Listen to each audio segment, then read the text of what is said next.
กับสบายดีท่านผู้ชมทั้งหลายเนาะมื้อนี้เฮาก็สิมากินตำหุ้งท่านผู้ชม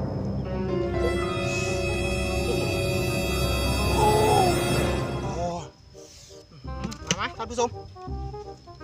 เฮ้ยแว่น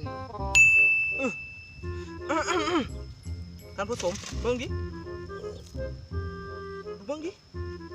ก้านผักบุ้งอันนี้อย่าว่ามันบ่สะอาดเด้ค่อยล้างละเขาห้องปลอดสารพิษเนี่ยถูกปลอดสารพิษมาเด้อนะ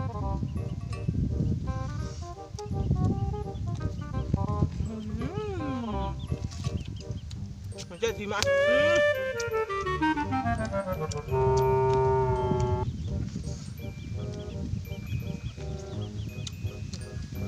ปิ้งหมู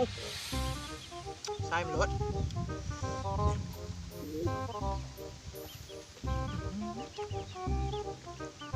เป็นชูก็มีผักอีสอกอีเสิร์ฟหอมร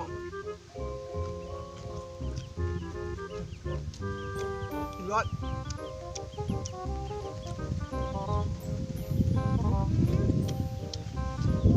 ครับ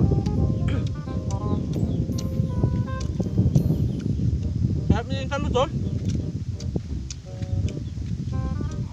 เดี๋ยวนี้ก็หาหน้าหาตาไปโดนอยู่ก็ดำน้ำท่านผู้ชมไหมน้ำเมืองกีนี่ฝนตกมากอ่ะเอาน้ำจนไม่ได้ทัน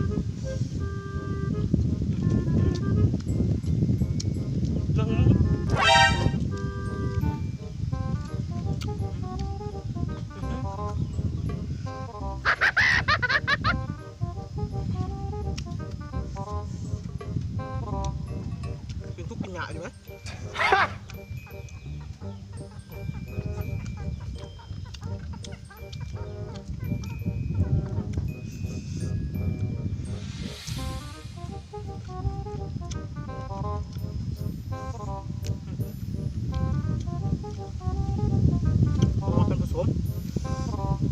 ท่านผู้ชม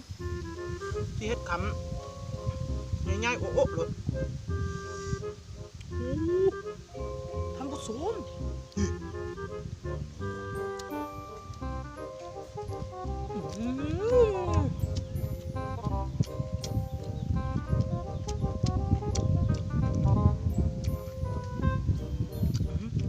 ครับ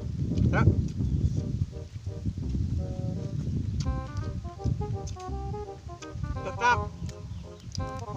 ขอโทษขออภัยท่านผู้ชมทั้งหลายเนาะห่างหายหน้าไปห่างหายหน้าตาไปโดนละหนายังบ่แล้วเปล่าไปให้หนายันมาทันน้ำ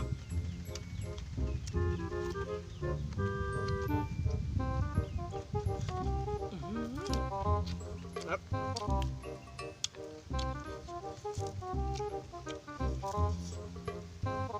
อันนี้ก็หาก็ขึ้น มาจะดำหนา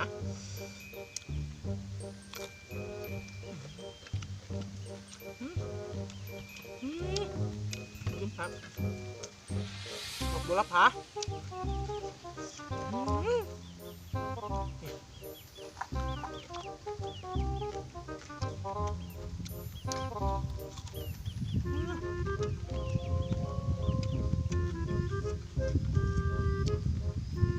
จ้ะหักเลย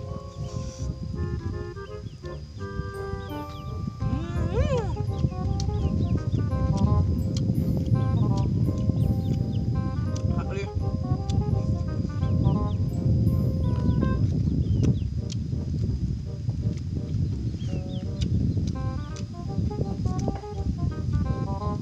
ลองมั้งวันทูดีวัน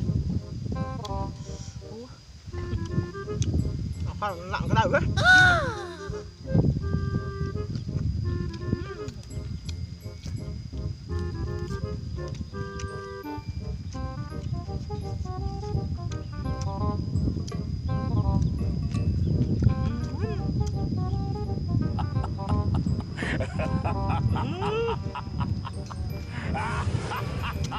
งับ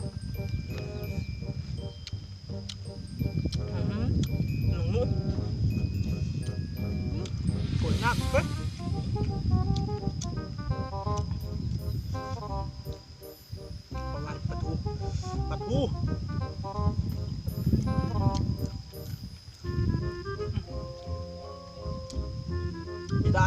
คือเป็นเรื่องทำ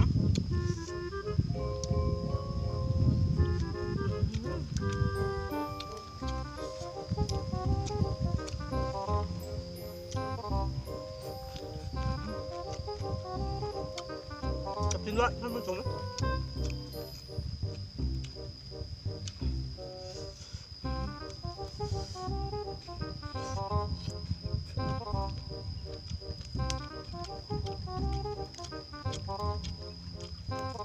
ตาจะคักอะไร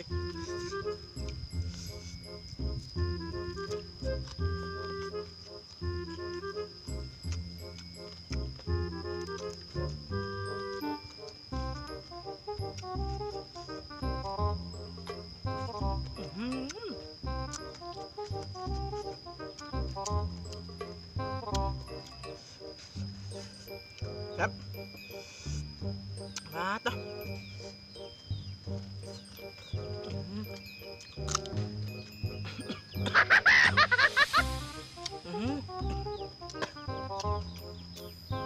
หอมหมักอันบ้านนี้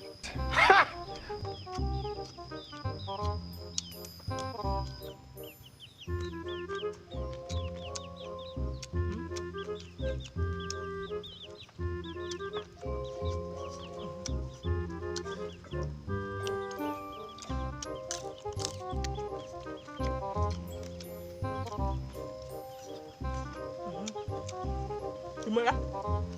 ครับลาท่านผู้ชมไปสำนีเนาะท่านผู้ชมนะก็อย่าลืมกดไลค์และกดแชร์และกดติดตามให้คอยในเด้อท่านผู้ชมนะเดี๋ยว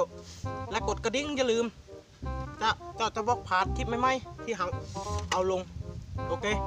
สำหรับมื้อนี้ก็ต้องขอกราบ